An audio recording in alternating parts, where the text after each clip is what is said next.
Welcome back to the second part of my challenge where I played through Wynncraft with only Morph Set. If you missed the first part, go check it out as I managed to make it all the way to level 50, netting me a grand total of 4 pieces of the Morph Set. I'm halfway there, so let's see if I can conquer the other half of the game. If you need a refresher of the rules, they'll be posted down in the description. So without further ado, let's get into it. I last left off in Olux, but at this point I want to make my way to Trom so I can do some quests instead of my usual grinding routine. Unfortunately, this is purely because I am completely broke, not having a single emerald to my name. Who knew being unemployed in one would hit the same way as it does in real life?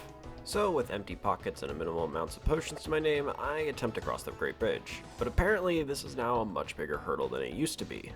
The Trom's military has issued an official warning to all travelers wishing to cross the Great Bridge. From the look of your equipment, I'd say you might have a better chance of making it across than us. By the look of my equipment, dude, I'm literally half naked! After that little pep talk, I decided to do what any good American would do and completely ignore the government's warning.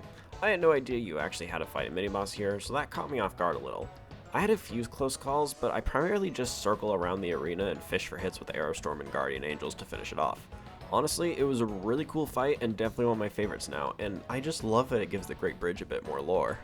With that boss taken care of, I continued further and managed to make my way to Trom's. I also managed to find another Morph Iron, but somehow it's even worse than the one I'm currently wearing. What the fuck? As I'm doing some quests though, I run into a cave and I managed to find a pair that isn't a complete disgrace, so I decided to put them on instead.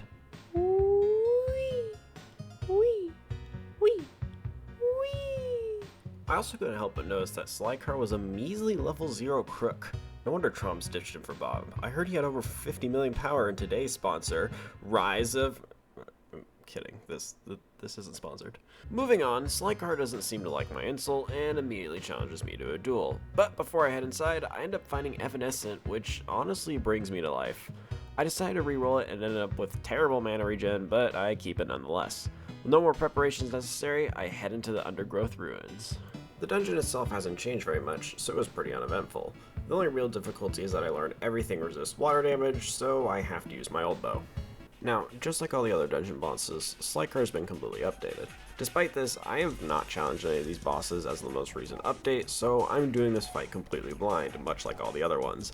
And let me tell you, fighting these guys in a no-death challenge with zero knowledge of what's going to happen is probably not the best decision. The biggest difficulty with this fight is that Slycer loves to just shoot his goo everywhere. Okay, seriously? Who approved this? Slycer loves to shoot his slime everywhere. Okay, that also didn't really sound... Okay, the point is, he slows you down, and it fittingly also deals poison damage. Once I saw this, I put most of my attention to not walking into the slime, utilizing Leap to help me get around. I also frequently healed, especially when I got around half health, because I didn't want to risk this guy sniping me. I wasn't sure if this dungeon gives me a second chance. Spoiler, it does. But I didn't exactly want to find out. This fight took an incredibly long time because I was playing it safe, mostly due to the fact that I'm just not that bulky. One thing I am thankful for is that this fight is actually really cool now instead of a complete pain, since he just used to teleport around constantly. Although, I will admit, it's now a bit more chaotic. Once I got him down to low enough health, something I wasn't expecting was a much more difficult phase 2. At one point it seemed like he wasn't taking damage, so I figured I needed to attack his little slime buddies, and after dodging his penguin slide attack, he finally goes down. Honestly, a pretty cool fight, but I'm glad it's behind me just due to how freaking chaotic it was. Let's just hope I don't have to face this guy in Forgery.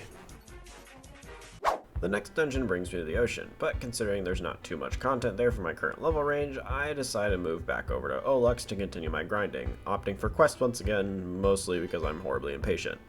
Also, I still have no money as apparently inflation hit the scroll market. Seeing as how my wealth is a complete joke along with my skill, I figured I desperately needed a job. I decided to join the circus, but apparently the stage was poorly built, so... let's just say there will be some job openings in the near future. That being said, I get sent to the circus tent to find the next star clown of the show. I do not believe we need to fight or to kill here. Excuse me, what? Girl, they tried to kill me! No wonder you're a clown! Deciding the circus wasn't meant for me, I continued to grind caves where I ended up finding the awesome clairvoyance, but given the absurd intelligence requirement, I think it's safe to say I probably won't be using it. Sick of being a cave dweller, I decided to enroll in magic school instead to pursue a degree. Wait, is this boat sinking? Hold on, don't... After attending my graduation ceremony, I realized my degree in shenanigans was basically worthless, so I decided to go become a pirate instead. I mean, how else am I supposed to afford the Switch 2? Unfortunately, to make it as big as a pirate, you've got to eliminate your competition, which leads me to Gallion's graveyard, home of Redbeard. But before I go in, I locate Morph Ruby in a cave in the Diurnal Jungle, and this one necklace is so important that I'm not even joking when I tell you I will literally get one shot without this. Putting on Morph Ruby not only increases my mana regen, but it also almost doubles my health, which is arguably more important. I then enter Gallion's graveyard, one of my favorite dungeons. However, I conquer the dungeon with minimal effort, so nothing very interesting happens. At the end, I find Queso waiting for me. Oh, also, I take down his goons, but they're not really important, so. The biggest wrench in this fight are the cans that show up out of nowhere, and if you're in their line of sight, you take massive damage, which does happen to me a few times. That's the primary reason why I decide to fight in third person, to avoid the cannons more easily. Another problem is that Redbeard deals explosion damage, which has the potential to snipe me if I get too low. My best strategy, as usual, is simply circle the boss and letting Guardian Angels chip away at his health while I attempt to hit hard with Arrow Storm. I do end up having a close call though when I accidentally walk into the line of fire, and if I didn't use a potion, Redbeard would have totally comboed me. So after a quick panic heal, I continue running around like a maniac, circling him like a vulture until eventually I come out on top and claim victory. I then learned that Laurie is apparently anti-vax, which is why she can't ever manage to kill the virus that's plaguing Gavel. Sorry girl, I'm signed with Dolahan. Like I said, you are a clown. Why do you want this human to enter the taproot? What's so special about them? Laurie, I have ADHD, don't be so insensitive. As I'm moving forward, I end up finding a decent Morph Steel, which I can't put on quite yet, but it'll be useful pretty shortly. I've now hit an interesting point in the game. Starting with the next dungeon at level 70, I now need to tackle the Forgery.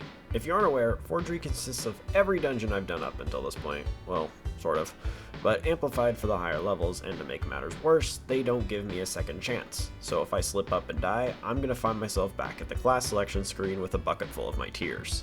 One annoying thing I completely forgot I have to do is actually forge the keys myself since I'm playing Ironman, which requires me to find a key guardian and specific runes. Fortunately, I managed to locate both a corrupted infested pit and decrepit sewers key guardian, as well as some knee rune guardians. As I head into corrupted decrepit sewers, I quickly realized it was based off the old one, not the new rekindled version. This is likely going to be the case for all the other corrupted dungeons too, so this could be both advantageous and also detrimental depending on the boss.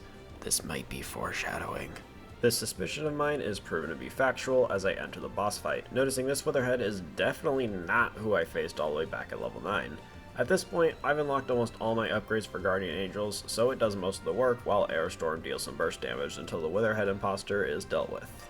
Moving on, the next dungeon is at level 74, but since my rule set allows it, I enter at level 75 so I can put on the newly acquired Morph Steel. Unfortunately, this is the last major armor piece I will get to use until the very end of the game. I still have Morphed Amethyst to put on down the road, but that's only going to be impactful due to the set bonus.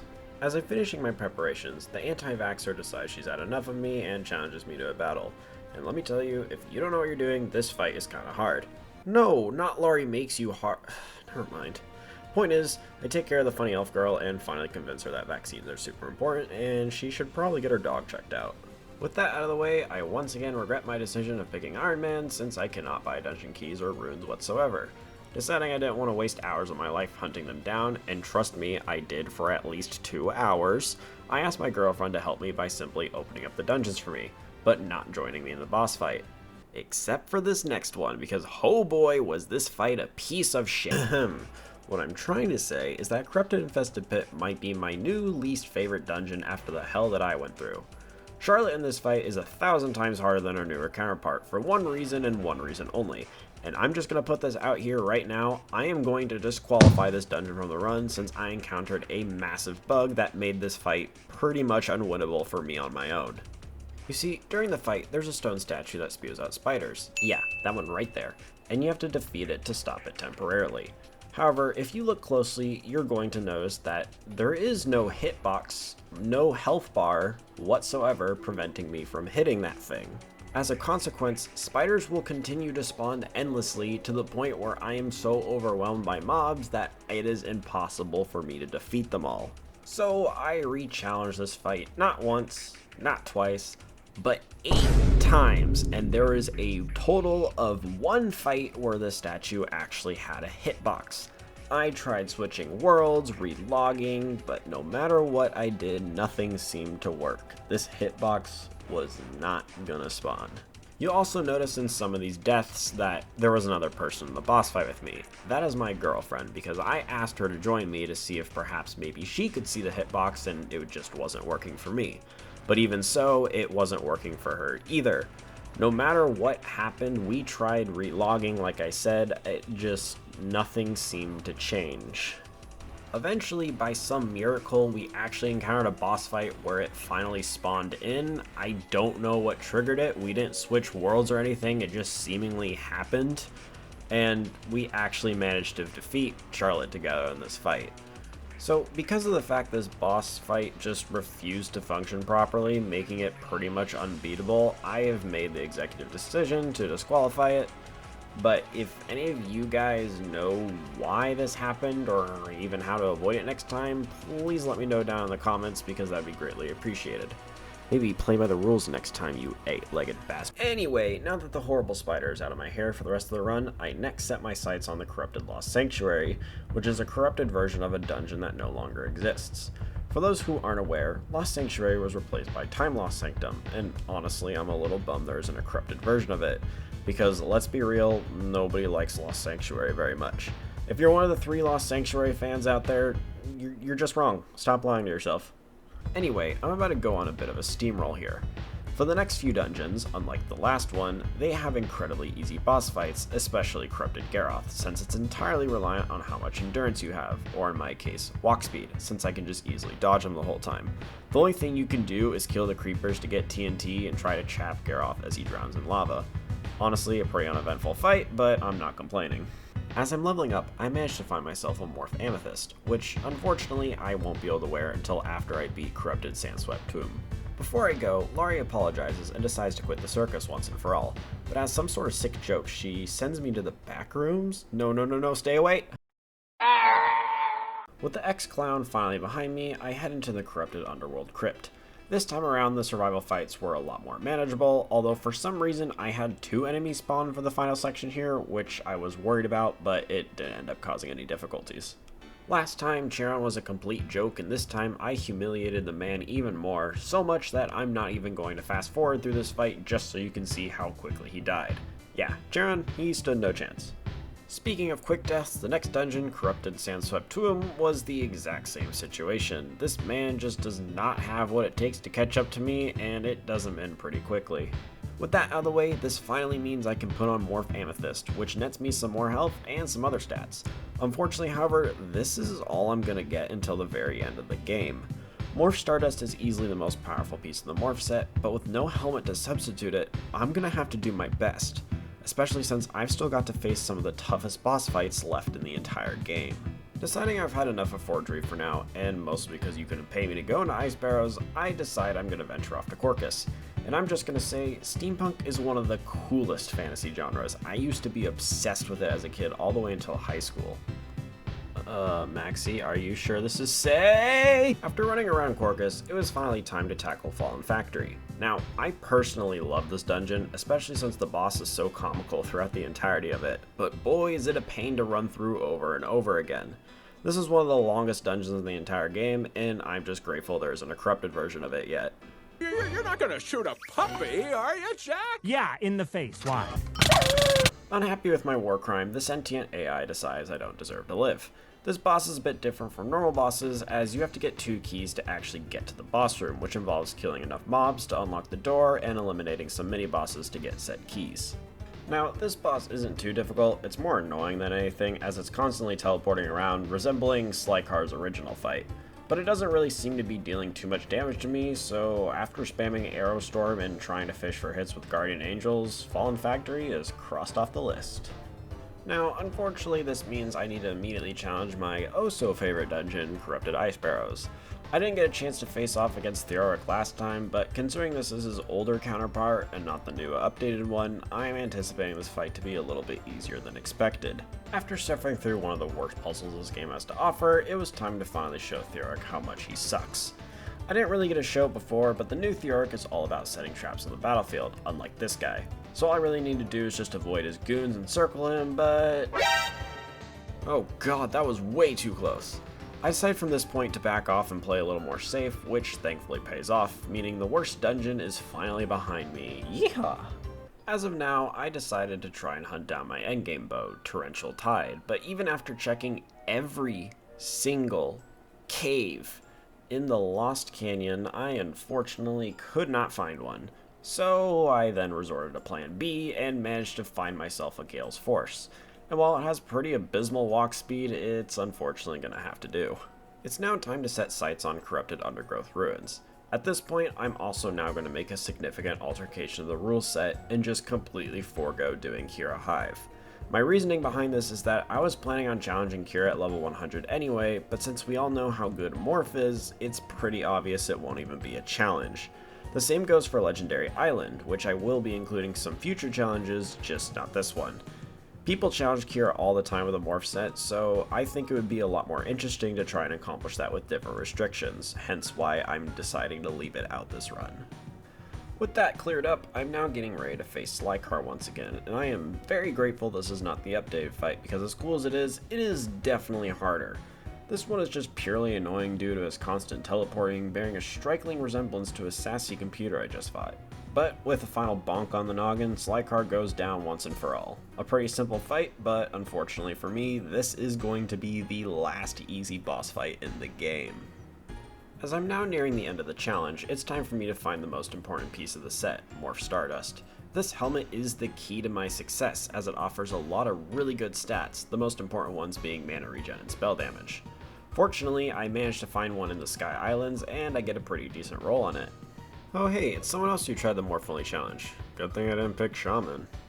Anyway, it's now time for one of the hardest bosses of the run, Corrupted Redbeard.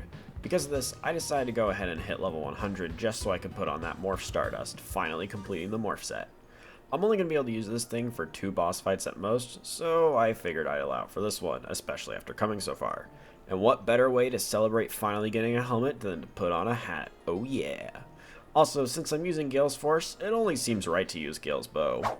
It was time to finally finish off Forgery, so with one final assist from my girlfriend, she lets me inside. This dungeon is a bit different from the normal version, but honestly I find it super enjoyable, especially this parkour, whee! It was finally time to face Redbeard. Oh, also, I guess his crew again, but they're not really important, so, That being said, the most threatening thing Redbeard can do is charge at me and use his TNT attack. You'll see as I'm running around, I get hit extremely low, which is another reason why I wanted to put on Morph Stardust, because without it, this guy could probably one-shot me. So after somewhat dodging all of his TNT attacks and nailing him with arrow storms, he finally goes down. And with that, I had completed Forgery in its entirety. However, it wasn't quite time to celebrate, because there was one last fight standing in my way. As I make my final preparations, I decided to do something a little unprecedented and completely change my ability tree over to Trapper. My biggest concern with this dungeon is being able to survive the mass amounts of enemies swarming me. I figured Bolt Slinger wouldn't have the AoE damage I was looking for, as I learned from Charlotte, so I decided to go with my personal favorite Archer archetype. The added bonus of this is that I get some passive damage with the animals to make up for lack of Guardian Angels, and the mana traps will also come in handy. Additionally, I decided to swap Gale's Force out for Fog of Creation, mostly because I want as much HPR as possible, and rainbow weapons just tend to work a bit better with Morph. I have limited potions here and I want to save them for emergencies, so the more HPR the better. Unfortunately, my rolls were mediocre at best, so I hope the low spell damage doesn't backfire on me. But without further ado, it was time.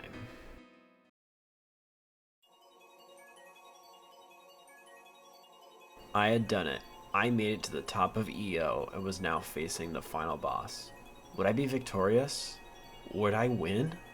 Would I just get sent all the way back to the beginning? There was only one way to find out, and win or lose, this would be the final battle of the challenge. Let's go.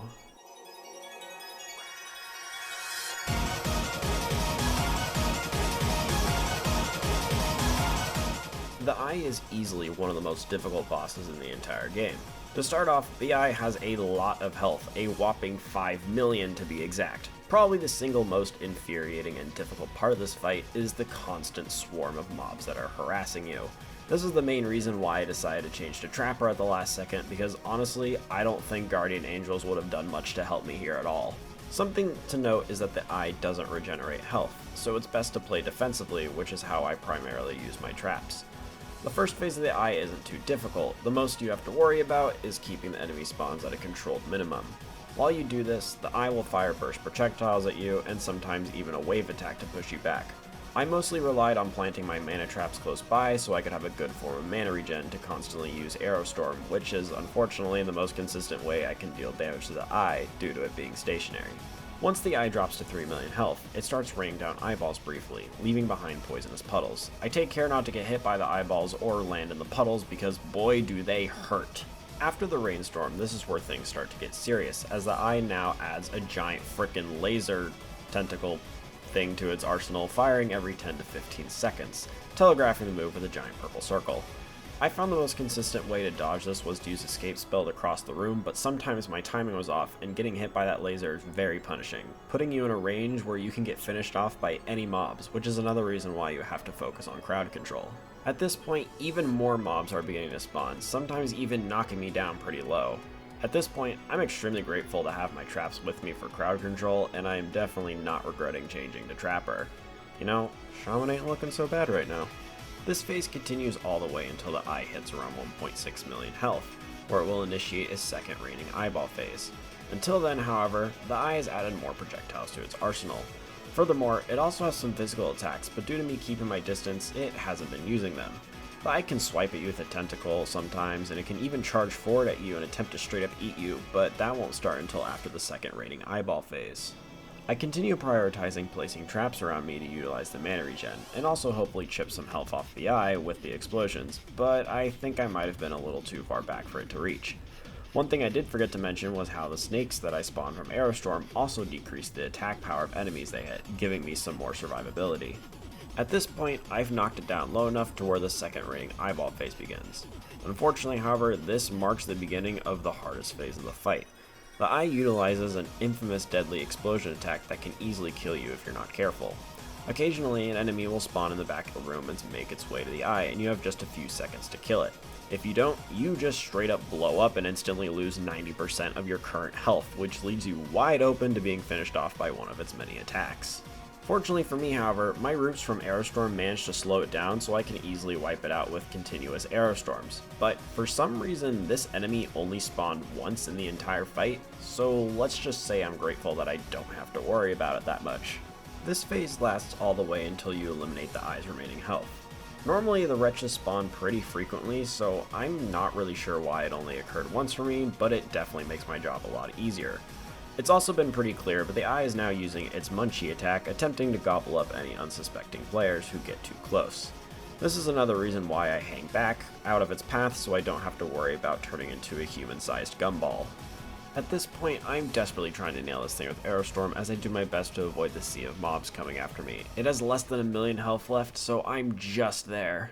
Come on, I'm so close! I now enter the final phase where it breaks out of its socket and just runs around the room trying to hone in on me. Honestly, this phase is pretty annoying due to the difficulty of hitting it, so I try my best to lure it to my traps and trigger explosions, fishing for stray arrows to hit it while it's airborne.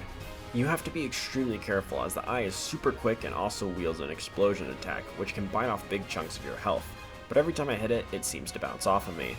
I utilize this to the best of my abilities to try and prevent it from getting too close to me and nailing me with that explosion attack. We do this dance several times, all the while I'm actually being spam called by one of my family members just to make this fight even more stressful than it already was. Sorry mom, killing Satan's retina right now, can't pick up. This is it, the final hit points. It's getting down to the wire here. Can I do it? Can I finish this thing off? Or will it get the upper hand and do me in? No, I can't quit now. I aim and I fire off one final arrow storm. And with that, I did it. I beat Wynncraft without using a full set of using the Morph Set. Well, sort of. There were some hiccups every now and then, but ultimately I conquered the game using what is arguably the best set to exist. Something I learned from this challenge is that Wynncraft is an amazing server that is constantly evolving, and the difficulty has definitely spiked since I last played. Furthermore, I actually enjoyed Archer more than I thought I would. It's definitely not my favorite, but I don't think I hate it now. I also want to thank my girlfriend for helping me out with opening the dungeons in the Forgery, saving me hours upon hours of grinding for the resources. I think moving forward, I'm probably not going to do Ironman again, just to make my life a little bit easier. With that being said, this marks the end of the video, and if you made it this far, don't forget to subscribe for more videos like this coming soon. And if you have any suggestions for future challenges, feel free to leave them down in the comments. If you ever want updates on my life or future content coming out, follow me on Instagram at lemonalade. Thank you all for watching, and until next time, happy adventuring.